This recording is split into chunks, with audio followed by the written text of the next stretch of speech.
इस वक्त जो यहाँ पर हम बातचीत करेंगे वो भारत पाकिस्तान की, इसलिए आपका तजुर्बा जो पाकिस्तान में रहा वो बहुत ही ज़रूरी है जानना। और कबीर तनेजा हमारे साथ हैं, पश्चिमी एशिया के देश, अरब देश, जो भारत पाकिस्तान के बीच जो युद्ध जैसी स्थिति बनी हुई थी उस दौरान उनका क्या रोल था और कैसे खेमे बटे हुए थे। देखिए, युद्ध नहीं तो संघर्ष कहें इसको, क्योंकि ये इस शताब्दी में कम से कम सबसे एक सीरियस एक्सचेंज था, एक सैन्य एक्सचेंज भारत और पाकिस्तान के बीच में। देखिए, शहबाज शरीफ जब गए थे तो जो उनका जो स्पीच था, विक्ट्री स्पीच कह लीजिए, जो भी कह लीजिए, वो टैंक के ऊपर खड़े हुए थे। टैंक तो यूज़ भी नहीं हुए थे। भारत ने ये दिखा दिया कि वो कहीं भी पाकिस्तान में एक मिसाइल अटैक कर सकते हैं। पाकिस्तान में कितना डैमेज हुआ है और वो क्या बोल रहे हैं जो गलत है और हम क्या बोल रहे हैं जो सही है। भारत चीन टकराव इस बहाने वो क्या नजर आया?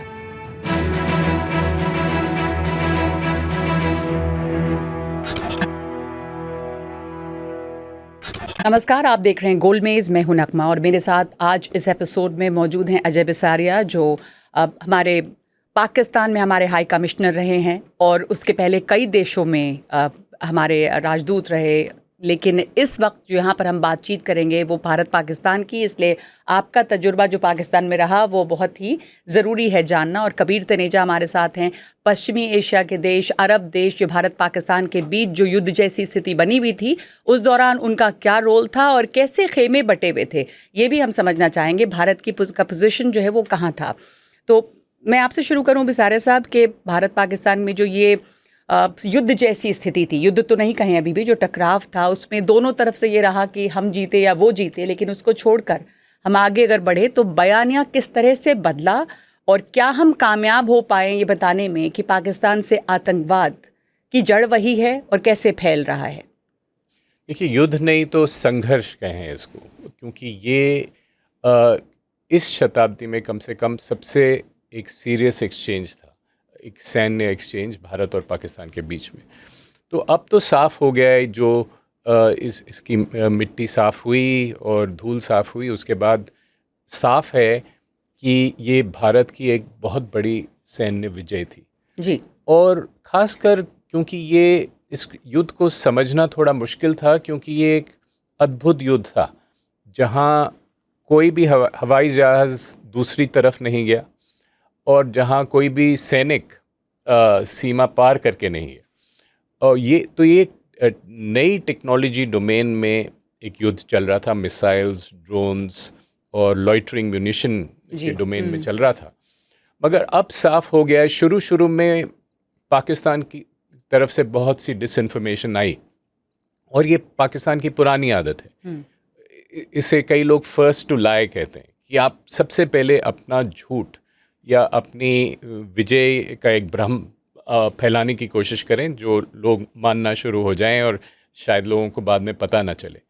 मगर 14 मई को जब भारत ने खुलासा किया, अपनी तरफ से सैटेलाइट इमेजरी की और बाहर ये मैक्सर की जो ग्लोबली अवेलेबल सैटेलाइट इमेजेस हैं वो हासिल हुई लोगों को, तो उन्होंने तुलना करी और साफ़ हो गया कि किस तरफ ज़्यादा चोट लगी और किस तरफ कम लगी। तो भारत की जो कार्रवाई थी वो साफ़ हो गया इन इमेजेस से कि दोनों दिन 7 मई को और 10 मई को बहुत ही ज़्यादा कामयाब रही। पहली बार आतंकवादियों पर हमला और दूसरी बार जब पाकिस्तान ने पलटवार किया, उसके बाद 10 मई को जो हमला हुआ 11 पाकिस्तानी एयर बेसिस में, ये एक पिन पॉइंट प्रिसिशन के साथ भारत ने ये दिखा दिया कि वो कहीं भी पाकिस्तान में एक मिसाइल अटैक कर सकते हैं। मगर फिर भी संभल के अटैक्स हुए, पिन पॉइंट एक्यूरेसी से हुए और इस तरह के अटैक्स हुए कि जो टारगेट चुनी गई थी उन पर ही अटैक्स हुए। और पाकिस्तान की तरफ से जो अटैक्स भारत में आए, अब साफ़ हो गया कि भारत की जो एयर डिफेंस सिस्टम की दीवार है, हम सब इसके बारे में नहीं जानते थे। मगर आप समझिए कि भारत के चारों तरफ एक आयरन डोम की तरह तैयार था और ये 5 लेयर का एक इंडिजिनस आयरन डोम था। इसमें S-400 की मिसाइल्स भी थी और अनेक प्रकार की इंडिजिनस टेक्नोलॉजी से बनी मिसाइल्स थी। तो कम से कम भारत में और दुनिया भर में जो ग्लोबल एनालिस्ट हैं उनको साफ हो गया है कि ये भारत की एक सैन्य विजय थी। तो एक तो सैन्य विजय थी, दूसरी बात जो आपने कही कबीर, उसमें जो झूठ फैलाने वाली बात थी, 1 जुलाई वाली बात जो अजय बिसारिया साहब ने की, पाकिस्तान उसमें हमेशा से बहुत माहिर और बहुत तेज़ रहा है और इस बार भी काफ़ी ज़्यादा डिसइंफॉर्मेशन वहाँ से चली। लेकिन भारत की तरफ से इस दफ़ा क्या लगता है आपको बेहतर काउंटर किया गया? क्योंकि हम सब देख रहे थे कि फैक्ट चेकिंग बड़ी तेज़ी से हो रही थी, PIB फैक्ट चेक करके भेजती थी खबरों को जो TV पर भी चल रही थी, और हम कितने कामयाब रहे इसमें कि उनके झूठ को हम फ़ौरन बताएं कि ये झूठ है? देखिए, मेरे ख्याल से ये जो संघर्ष हुआ इस बार इंडिया पाकिस्तान के बीच में, एक ऐसे मुकाम पे हुआ जहाँ पे सोशल मीडिया का यूजेज कहीं ज़्यादा है ट्रेडिशनल मीडिया से। अगर हम कारगिल देखें या उसके बाद भी देखें, आप कारगिल को बालाकोट तक देख लीजिए, तो मेरे ख्याल से एक जो जिस तरह इन्फॉर्मेशन कंज्यूम की जाती है वो ट्रेडिशनल मीडिया के थ्रू ज़्यादा थी। और अभी देखें तो जो प्लेटफॉर्म्स हैं, यूट्यूब हो गया, इंस्टाग्राम हो गया, इनके थ्रू ज़्यादा कंज्यूम करी जाती है। तो फैक्ट चेक करना एक्चुअली बहुत मुश्किल काम होता है, क्योंकि मीडिया को तो आप चलो कर सकते हैं, आप भेज सकते हैं उनको कि उनके एक जो एडिटर है उनसे बात कर लिया आपने कि कहा हमारी तरफ से ये इन्फॉर्मेशन है जो आप चला रहे हैं, आप देख लीजिए, बट हम ये क्लैरिफाई कर रहे हैं। आप यूट्यूब पे जो बैठे हुए हैं लोग, घर पे बैठे हुए, उनको कैसे बताएंगे? तो उसको सोचते हुए मेरे ख्याल से इंडिया ने काफ़ी अच्छा काम किया कि ऑलमोस्ट डेली प्रेस रिलीज़ हो रहे थे जिससे मिस इन्फॉर्मेशन और डिसइन्फॉर्मेशन को काउंटर किया जाए। Both minister of external affairs और मिनिस्टर ऑफ डिफेंस से डेडिकेटेड लोग थे। फॉरेन सेक्रेटरी विक्रम मिस्री एकदम फोर फ्रंट पे थे इसके। तो मेरे ख्याल से काफ़ी वेट दिया गया कि जो डिसइन्फॉर्मेशन आएगा उस साइड से उसको हमें काउंटर करना चाहिए। और जैसे बिसारिया सर ने भी कहा, जो ओपन सोर्स इन्फॉर्मेशन है, स्पेशली जो सैटेलाइट इन्फॉर्मेशन आ रही थी, उससे बहुत कामयाबी मिली है इंडिया। जैसे वो मैक्सर वाली तस्वीरें आई, इससे पता चला कि पहलगाम के हमले कितने पहले से प्लान हो रहे थे। और ये बहुत इंपॉर्टेंट वो करना है कि मैक्सर की जो पहले तस्वीरें आई भी, वो सिर्फ इंडियन गवर्नमेंट की तरफ से नहीं आई, वो प्राइवेट सेक्टर्स की तरफ से भी आई, वो इंडिपेंडेंट जर्नलिस्ट की तरफ से भी आई जिन्होंने सब्सक्रिप्शन ले रखे हैं इन सर्विसेज के, जिन्होंने कहा देखिए हम वही देख रहे हैं जो सरकार देख रही है और ये सेम इमेजेस हैं, सेम सर्विस प्रोवाइड कर रही है, और उसमें आप देख सकते हैं कि पाकिस्तान में कितना डैमेज हुआ है और वो क्या बोल रहे हैं जो गलत है और हम क्या बोल रहे हैं जो सही है। तो उस हिसाब से अगर आप देखें, by the end of it 12 मई 11 मई के आसपास पाकिस्तान का मिस इन्फॉर्मेशन सिर्फ पाकिस्तान के अंदर रह गया था। लेकिन वो जो एक होता ना जश्न की तस्वीरें वहाँ सामने आती हैं, वहाँ पे शहबाज शरीफ भी जा रहे हैं, आर्मी चीफ भी जा रहे हैं, तो वो उनका एक अपने लेवल पे चल रहा है। देखिए, शहबाज शरीफ जब गए थे तो जो उनका जो स्पीच था, विक्ट्री स्पीच कह लीजिए, जो भी कह लीजिए, वो टैंक के ऊपर खड़े हो गए थे। टैंक तो यूज़ भी नहीं हुए थे युद्ध में। युद्ध बहुत डिफरेंट तरीके से लड़ा गया था इस बार। यह संघर्ष जो था बहुत डिफरेंट तरीके से, ड्रोन्स हुए थे, हमने सरहद पार नहीं करी थी। लेकिन अगर वो टैंक कह रहे हैं तो उनका मतलब ये था कि जो ओल्ड स्कूल इन्फेंट्री मूवमेंट हुआ था बॉर्डर की तरफ, जो नहीं हुआ मुनीर था। भी बहुत समय बाद नजर आए, इस पूरे दौरान में वो नजर नहीं नहीं आते, तो बहुत कम ही नजर आए, लेकिन जब थोड़े बहुत नजर आए वो काफी बाद में नजर आए, है ना। तो बिकॉज जो इन्फॉर्मेशन सिस्टम्स जो चल रहे हैं, जो पाकिस्तान के अंदर चल रहे हैं, उस पर आपका कंट्रोल नहीं है। लेकिन जो वो वेस्टर्न मीडिया में भी हमने देखा, बहुत सारे अखबार, हालांकि बाद में न्यूयॉर्क टाइम्स ने भी बहुत डिटेल्ड जो आर्टिकल लिखा, उसमें भारत का जो पक्ष था वो एक तरह से साफ हुआ, पर प्रो चाइना या प्रो पाकिस्तान वो एंगल बहुत सारे वेस्टर्न मीडिया में इस दौर में भी निकलता रहा, जिस तरह की हेडलाइंस आई। तो हमने उसको कैसे काउंटर किया या कर पाए हम?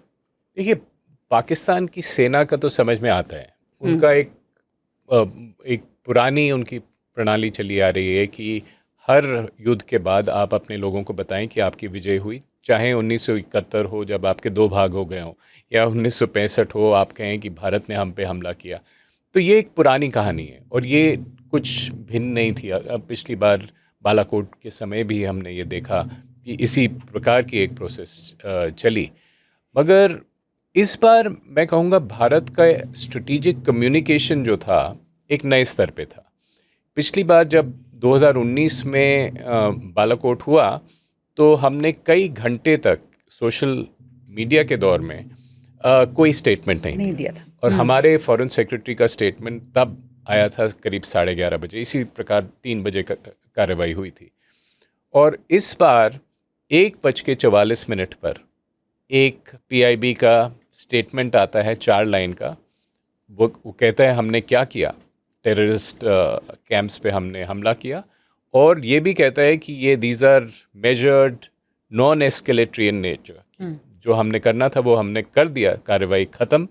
और अब अगर पाकिस्तान इसे आगे ले जाएगा तो हम आगे जाएंगे।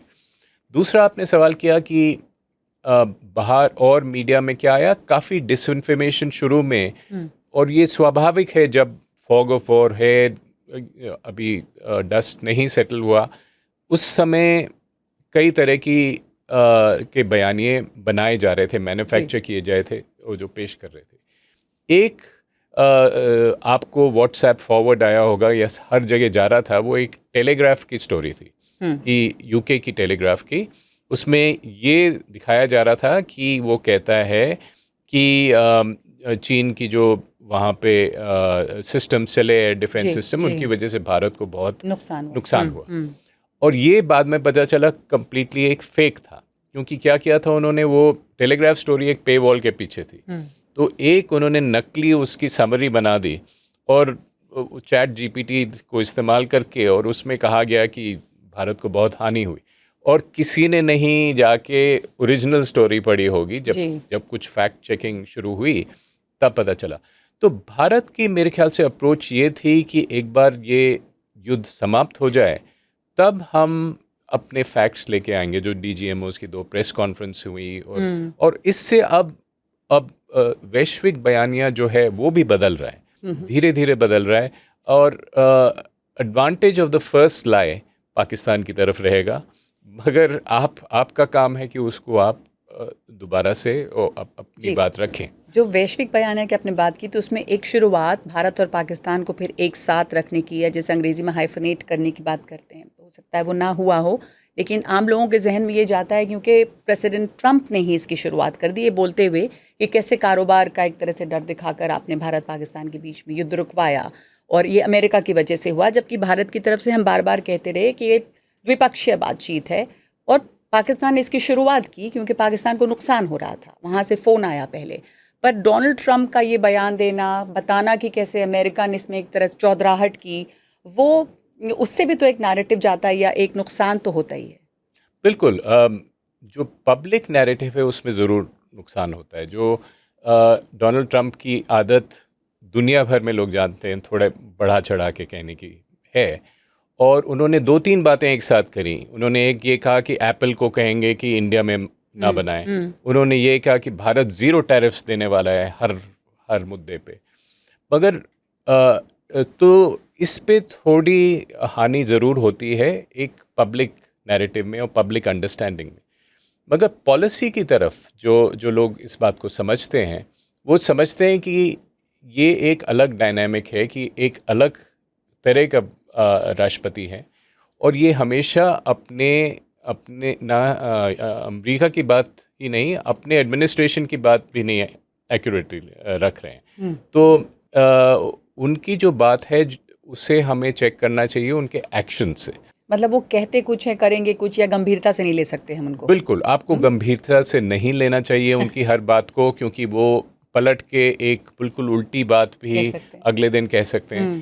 तो अमेरिका और ट्रम्पियन अमेरिका से डील करने का एक तरीका है कि आप उनकी बात सुने, मगर उनका जो एक्शन है या उनके जो टीम्स कह रही हैं उस पर आप अपनी नीति बनाएं। आप अपनी नीति प्रेसिडेंट की ट्वीट पर ना बनाएं, प्रेसिडेंट ट्वीट पर ना बनाएं। और इस दौरान जो दूसरे देश रहे या जो अरब देश थे, उनका रोल कैसे देखा जा सकता है, या क्या जियोपॉलिटिकल ग्रुपिंग्स दिख रही हैं खबीर? उसी दौरान में सऊदी अरब और ईरान के भी मंत्री पाकिस्तान भी गए, भारत भी आए, और वहाँ से भी कुछ मध्यस्थता हुई है। कतर का रोल क्या रहा भारत में, हमने देखा उसके बाद से कि टर्की का जो रोल रहा पाकिस्तान को मदद करने में, टर्किश ड्रोन्स उड़ाए जा रहे थे, तो एक पॉपुलर स्केल पे बहुत बॉयकॉट टर्की शुरू हो गया, लेकिन उससे कोई हासिल है नहीं, क्योंकि वैसे तो हमें चीन को भी बॉयकॉट करना चाहिए।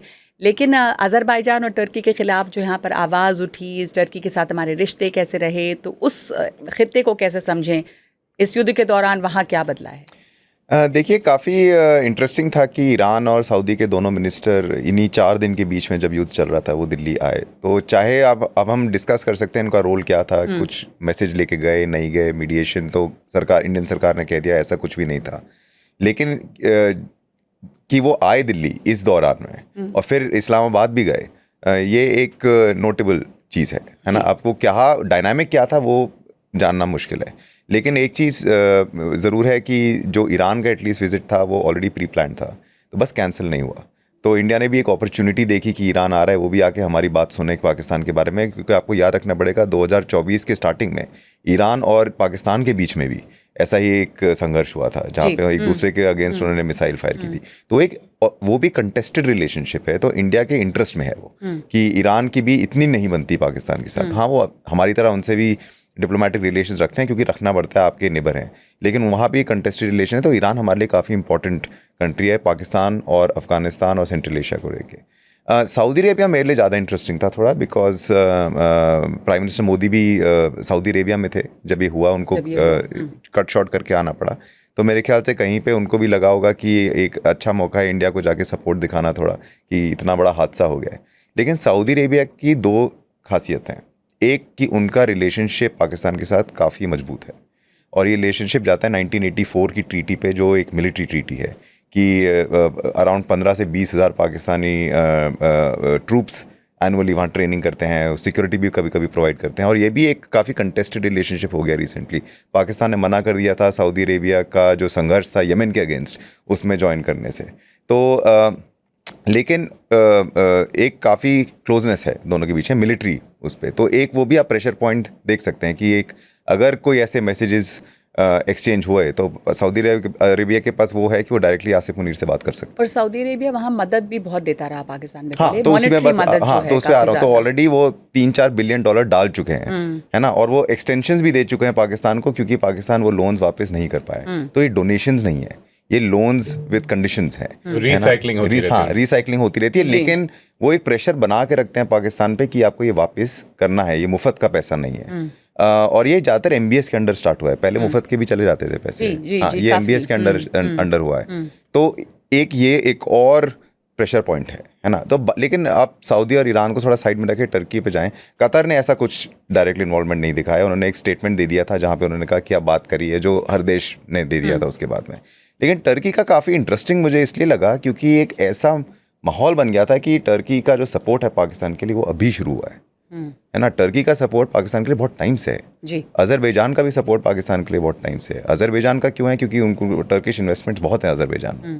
तो एक ये है एक नेक्सस, अगर आप कहना चाहते हैं इनको, कहते हैं पाकिस्तान और अजरबैजान। हाँ, लेकिन उसमें कुछ नया नहीं है। टर्किश पोजीशन पाकिस्तान की काफी पुरानी है। तो ये पब्लिकली नया हो गया, उनको समझ में आया कि टर्की जो है पब्लिकली भी नया नहीं है। मैं आपको एक एग्जांपल देता हूँ। अगर हम बिजनेस की बात करें, टर्की की बात यहाँ शुरू हो गई, हम बिजनेस की अगर बात करते हैं, चलो एक इंडियन एयरलाइन ने CEO हायर किया था जो टर्किश डिसेंट का था। यहाँ पे हल्ला मच गया सोशल मीडिया पे, उनको कैंसिल करना पड़ा उसका। ये कई साल हो गए अब इसको। अभी JNU की एक MOU साइन होनी थी टर्किश यूनिवर्सिटी के साथ, चलो वो तो फिर भी इसलिए हुआ आफ्टर दिस हुआ है ना। मैं उससे पहले की बात कर रहा हूँ कि पहले भी कंटेस्टेड रिलेशनशिप रहा है ये। हमारी प्रेसिडेंट एर्दोगान से यही प्रॉब्लम रही है कि वो हमेशा कश्मीर का इशू UNGA में उठाते रहते हैं। कुछ वर्ष पहले ये तब हुआ था जब उन्होंने फिर से उठाया था। हाँ, एग्जैक्टली 5 साल। बट लेकिन अब आप ये भी इंटरेस्टिंग देखिए कि जब टर्की इकोनॉमिक प्रॉब्लम्स के थ्रू जा रहा था, सऊदी अरेबिया और UAE ने पैसा डाला उसके अंदर, 1-2 साल उसमें ज़्यादा, जब एर्दोगान ने कश्मीर का मुद्दा नहीं उठाया UNGA पे, क्योंकि उनका एक प्रॉब्लम शुरू हो गई थी साइड में कि उनको देखना था कि अच्छा अभी क्या उठाना है क्या नहीं उठाना है। भारत के साथ तो रिश्ते अच्छे रहे। मुझे याद है कि जब कैलामिटीज हुई तो भारत सबसे पहले वहाँ मदद करने के लिए, वो भारत का इनिशिएटिव था। उसको ये नहीं कह सकते कि रिश्ते बहुत अच्छे थे, लेकिन वो भारत ने एक अपॉर्चुनिटी देखी कि इनको हम दिखाते हैं कि अगर आपका बर्ताव ऐसा है हमारी तरफ, हमारा जरूरी नहीं है कि आपकी तरफ ऐसा बर्ताव हो, है ना। वो और ये हमारा प्रयास रहता है ह्यूमैनिटेरियन डिप्लोमेसी की, जो कुछ तनावपूर्ण रिश्ते हैं वहाँ भी हम एक मदद करें आपदा के दौरान, तो शायद कुछ सुधार आ सकता है। बिल्कुल, तो यही प्रयास हमेशा रहता है। और वो पब्लिक डिप्लोमेसी भी है। आप सिर्फ गवर्नमेंट टू गवर्नमेंट नहीं कर रहे हैं, वहाँ पे जनता को भी पता लगना चाहिए कि आप मदद कर रहे हैं, है ना। तो एक जो टर्की वाला है ये काफ़ी टाइम से चलता आ रहा है। और एर्दोगान के साथ प्राइम मिनिस्टर मोदी मिले भी थे, G20 समिट में एर्दोगान यहाँ पे भी आए थे। तो एक वो कंटेस्टेड रिलेशन, लेकिन वो पुराना कंटेस्टेड रिलेशनशिप है। एर्दोगान अपने आप को देखते हैं कि जो सारे मुसलमान पॉपुलेशन के मुद्दे अब सऊदी अरेबिया UAE नहीं उठाता है फॉर जियोपॉलिटिकल रीजंस, कश्मीर हो गया और शिनचांग भी हो गया। तो आपको ये भी याद रखना पड़ेगा सिर्फ कश्मीर नहीं है, टर्की शिनचांग भी उठा चुका है चाइना के साथ, है ना। तो वो एर्दोगान की एक पोजीशनिंग है कि ये सब मुद्दे और कोई नहीं उठाता, मैं ही उठाता हूँ सिर्फ। तो असली जो इंटरेस्ट है मुस्लिम पॉपुलेशंस का दुनिया भर में, वो लिटरली टर्की देख रहा है, यूएई और सऊदी अरेबिया नहीं देख रहे हैं। तो वो उनकी एक पर्सनल पोजीशनिंग तो भी वो है। टर्की और यूएई सऊदी अरेबिया पे आपस की एक टकराव है, बिल्कुल भी है, बिल्कुल है टकराव, है ना। और अब जैसे ड्रोन्स की बात करें ना, मेरा एक दो प्रश्न और हैं इसके बारे में, ठीक है। टर्की पिछले 5 साल में ड्रोन्स की कैपिटल बन गया है ना। तो सबसे ज़्यादा जो ड्रोन टेक्नोलॉजीज बिल्ड हो रही हैं वो टर्की में हो रही हैं। टर्किश ड्रोन 27 देश यूज़ कर रहे हैं अभी। ना मेरा को प्रश्न है और इंटरेस्ट ये है कि जो पाकिस्तान को ड्रोन्स मिले, क्या वो पाकिस्तान ने खरीदे या दिए गए? या दिए गए। ये काफ़ी इंपॉर्टेंट डिस्टिंक्शन होना चाहिए, क्योंकि अगर वो मार्केट प्लेस से उठाए, जो प्राइवेट सेक्टर से उठाए टर्की से, वो तो कोई भी उठा सकता है। बिल्कुल। यूएई और टर्की की बनती नहीं है, लेकिन यूएई टर्किश ड्रोन चलाता है। क्यों? क्योंकि उनकी रिक्वायरमेंट है, वो खरीदते हैं, है ना। तो क्या पाकिस्तान ने खरीदा जी, या पाकिस्तान को दिया गया? अगर दिया गया तो वो अलग डायनामिक हो गया फिर, लेकिन अगर उन्होंने पैसे दे के उठाया तो वो एक मार्केट प्लेस गए और वहाँ से उठाया। बिल्कुल। तो फिर यही चीज़ चीन के ऊपर भी है कि चीन के जो हथियार थे, जो वहाँ पर उनके इस्तेमाल कर रहे थे पाकिस्तानी, जिसके ऊपर सवाल उठ रहे थे कि कैसे, और चीनियों को देखने में बड़ा मज़ा आ रहा था कि इससे हमने रफ़ाल को गिराया या नहीं गिराया, वो तमाम चीज़ें जो चल रही थी। तो वहाँ भी यही है कि क्या वो पाकिस्तान को हथियार दे रहे हैं, पाकिस्तान उनसे ख़रीद रहा है, किस तरह की मदद चीन की तरफ से आई, चीन का वहाँ पर इंटरेस्ट जो है वो, या भारत चीन टकराव इस बहाने, वो क्या नज़र आया? देखिए, चीन पाकिस्तान के जो संबंध हैं वो बिल्कुल अलग स्तर पे हैं। जो पहले एक स्ट्रेटेजिक पार्टनरशिप होती थी 50-60 से, वो अब एक टोटल इकोनॉमिक डिपेंडेंस की भी रिलेशनशिप है, और उसमें जो स्ट्रेटेजिक एलिमेंट है वो तो है ही। तो इस समय की जो युद्ध का मैदान था जी, उसमें 80% चीन का इक्विपमेंट था। तो एक प्रकार से ये पहली एक बैटलफील्ड है जहां चीन के इक्विपमेंट का बैटलफील्ड टेस्ट हुआ है। और अब जो हम नई ग्लोबल डिफेंस एनालिस्ट कह रहे हैं कि ये एक फेलियर था, चीन के डिफेंस सिस्टम का फेलियर था, एयर डिफेंस सिस्टम का, क्योंकि हर तरफ चोट लगी पाकिस्तान में 7 मई को, 10 मई को। और उसके अलावा जो ऑफेंसिव कैपेबिलिटी थी वो भी कोई खास नहीं थी, क्योंकि इंडिया के एयर डिफेंस सिस्टम को कुछ नहीं, कोई भी मिसाइल नहीं पेनिट्रेट कर पाई। तो चीन इससे क्या लेसन्स लेगा ये अभी साफ नहीं, मगर इस संभावना ये है कि अब पाकिस्तान चीन से ये अनुरोध करेगा कि देखिए, हम हार गए इस बार, अब हमें और वेपन्स दीजिए और हमें इक्विप करिए, जिससे कि हम अगली बार हमारी इतनी बुरी हार ना हो। और दूसरा जो डर है कि आगे चल के एक कोल्यूसिव बैटलफील्ड ना बन जाए, कि एक 2 फ्रंट सिचुएशन ना बन जाए। तो इसके लिए हमें और डिफेंस के रूप में चीन और पाकिस्तान कि अगर वो एक साथ जुड़ गए, एक अगली बार इस तरह का कोई संघर्ष हुआ, तो इस बार कोई संभावना नहीं दिखी थी इस प्रकार की कि चीनी इक्विपमेंट था, वेपनरी थी, मगर चीन के स्टेटमेंट्स भी बैलेंस्ड थे थोड़े, दोनों तरफ को बोल रहे थे तनाव कम करिए। मगर आगे चल के अगर ये एक और इस प्रकार की का संघर्ष हुआ और वो थोड़ा लंबा खिंचा, तो उसमें एक संभावना है कि चीन भी जुड़ जाए या एक नया फ्रंट खोल ले। तो भारत को सतर्क रहना पड़ेगा इस संभावना की ओर, और इसलिए हमें अपनी डिफेंस कैपेसिटीज़ को बढ़ाना होगा। और जैसे चीन और पाकिस्तान का एक गठजोड़ है, वैसा भारत का कहीं कोई गठजोड़ वो दौर अब रहा नहीं, क्योंकि भारत ने अपनी स्ट्रेटेजिक इंडिपेंडेंस हर जगह पर रखी है, चाहे रशिया यूक्रेन का मुद्दा हो या कोई भी हो। तो वही यहाँ भी हमें दिखा कि चाहे रशिया हो चाहे अमेरिका हो, उन्होंने बयान दिया, बट ये नहीं, nobody is coming to fight your battle. तो भारत को अपनी जो वो है, क्योंकि वो भारत किसी का क्लाइंट स्टेट नहीं है, पाकिस्तान क्लाइंट स्टेट है ना। भारत को जरूरत नहीं है किसी के क्लाइंट स्टेट बनने की, और ना उसने कभी कोशिश की है किसी क्लाइंट स्टेट बनने की। और अमेरिका और रूस के से जो समर्थन मिला वो कैसा आपको दिखता है इन विज़ावी पाकिस्तान, भारत को जो समर्थन मिला? मेरे हिसाब से एम्बेसडर को ज़्यादा पता होगा, बट मेरे हिसाब से शुरुआत में कम से कम अमेरिका के, अगर आप डोनाल्ड ट्रंप के स्टेटमेंट्स देखिए, वो तो इनको इंटरेस्ट नहीं था ज़्यादा, है ना। वो तो कह रहे थे मसला है वो हल करें, वो अपना हल करें, वो थोड़ा अपना टेंजेंट पे थे कि 1000 साल पुरानी युद्ध है, पता नहीं कौन से 1000 साल थे, पर वो कह रहे थे 1000 साल पुरानी युद्ध है वैसा। तो मेरे ख्याल से उनका कोई डायरेक्ट इंटरेस्ट नहीं था, बिकॉज डोनाल्ड ट्रंप पावर में इसीलिए आए कि हम कहीं पे ऐसी जगह पे अपना सर नहीं उठाना चाहते जहाँ पे युद्ध के बीच में हमें आना पड़े। लेकिन कुछ हुआ बीच में, जिसको अगर आप अमेरिकन प्रेस देखें तो उसमें भी ये मेंशन किया गया था कि कोई कुछ इन्फॉर्मेशन आई अमेरिका में कि उनको थोड़ा प्रोएक्टिव होना पड़ा, जिससे हमने देखा कि मार्को रूबियो ने भी बात करी, आसिफ मुनीर से बात करी, फिर मिनिस्टर जयशंकर से यहाँ बात करी, और फिर डोनाल्ड ट्रंप के और थोड़े स्टेटमेंट्स आए। अभी जब सऊदी अरेबिया में थे डोनाल्ड ट्रंप, उन्होंने मार्को रूबियो को कहा खड़े होने के लिए कि आपने इतना अच्छा काम किया कि युद्ध रुकवा दिया वहाँ पे। ले रहे हैं लगातार, तो वो श्रेय ले रहे हैं अपना। वो क्या कितना किया उन्होंने, उसके अंदर घुसने का फायदा नहीं है, क्योंकि वो इंडिया ऑलरेडी अपना स्टेटमेंट दे चुका है कि देखिए कॉल आया था, जो प्रॉपर हमारी चैनल्स हैं वहाँ से कॉल आया था, और इंडिया और पाकिस्तान के बीच में ही ये बात हुई थी। लेकिन एक इंटरेस्टिंग उसमें एस्पेक्ट ये था कि अल्टीमेटली पाकिस्तान के लिए बोथ चाइना और यूएस को मोबिलाइज करना ज़रूरी पड़ा था। ठीक है, वहाँ से चाइना ज़रूर उनका वेपन्स दे रहा है, वो सब दे रहा है, लेकिन अल्टीमेटली जब पॉलिटिकल पावर की बात आती है वो भागता हमेशा यूएस की तरफ है। क्यों? क्योंकि वो बहुत पुराना एक मिलिट्री टू मिलिट्री रिलेशनशिप है, not necessarily just political, but pentagon के बीच में और पाकिस्तान आर्मी के बीच में वॉर ऑन टेरर के दौरान बहुत ही क्लोज रिलेशंस रहे हैं। तो वो हमेशा वो मोबिलाइज करते हैं। वो रिलेशनशिप अभी काफ़ी हद तक है ना, तो वो उसको मोबिलाइज करते हैं। तो वो उन्होंने फिर से कोशिश करी इस बारी भी। अगर आप उनके स्टेटमेंट्स देखो, हमेशा ये कहना चाह रहे थे कि हम चाहते हैं कि दुनिया आए इसके बीच में, रोके, और ये ठीक नहीं हो रहा है, ये सब वो सब। इंडिया ने तो कभी ऐसा कुछ नहीं कहा। तो और ये एक महत्वपूर्ण सवाल है, और इसके एक दो और पहलू हैं। एक जैसे कबीर ने कहा, भारत में क्षमता है कि ये हम खुद लड़ें। हमारे पास वेपनरी है हर तरफ से, और जिसे हमने इंडिजिनसली इंटीग्रेट किया है, चाहे वो रूस से ली गई हो या अमेरिका से ली गई हो, फ्रांस, इजराइल, हर तरफ से हमने वेपनरी ली है, मगर हमने उसमें इनोवेशन किया, इंटीग्रेशन किया। जैसे आकाश एयर डिफेंस सिस्टम है, उसमें तरह तरह के एलिमेंट्स हैं, मगर वो एक हमारा सिस्टम है।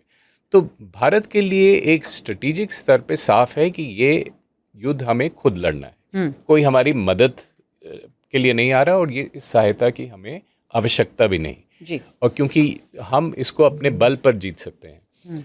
मगर हम ये भी प्रयास करेंगे, जैसे आप रूस की आपने बात करी, रूस के भी पब्लिक स्टेटमेंट्स और प्राइवेट डिप्लोमेसी में भी एक अंतर समझना ज़रूरी है। हम सब बातें नहीं सुन पाते जो पॉलिसी मेकर्स के बीच में होती हैं।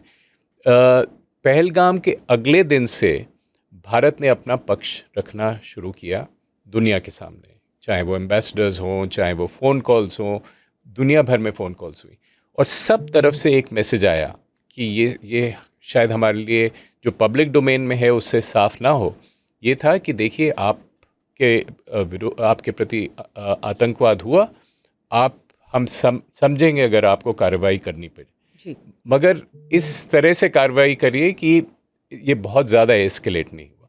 ब्रॉडली ये मैसेज दुनिया भर से आई कि do what you have to, but don't escalate beyond a point, और ये अमेरिका की तरफ से भी थी। रूस को आप देखें कि एक स्टार है इस बैटल का, वो है ब्रह्मोस मिसाइल, जो रूस के साथ हमने मिल के बनाया। S-400 भी रूस के रूस से हमने लिया, और ब्रह्मोस जो है वो रूस के कोलैबोरेशन में यहाँ पे बना। वो जो मदद है वो बहुत महत्वपूर्ण, या जो हमारा सहयोग रहा रूस के साथ में जी, वो बहुत महत्वपूर्ण है, और वो रूस के लिए भी महत्वपूर्ण है कि भारत इन सिस्टम्स, इन प्लेटफॉर्म्स का इस्तेमाल करके एक बैटलफील्ड में भारत का पलड़ा ज़्यादा बाहरी रहा। तो मगर जो ये रही मिलिट्री की बात, डिप्लोमेटिकली आप अपना पक्ष सबके सामने रख रहे हैं।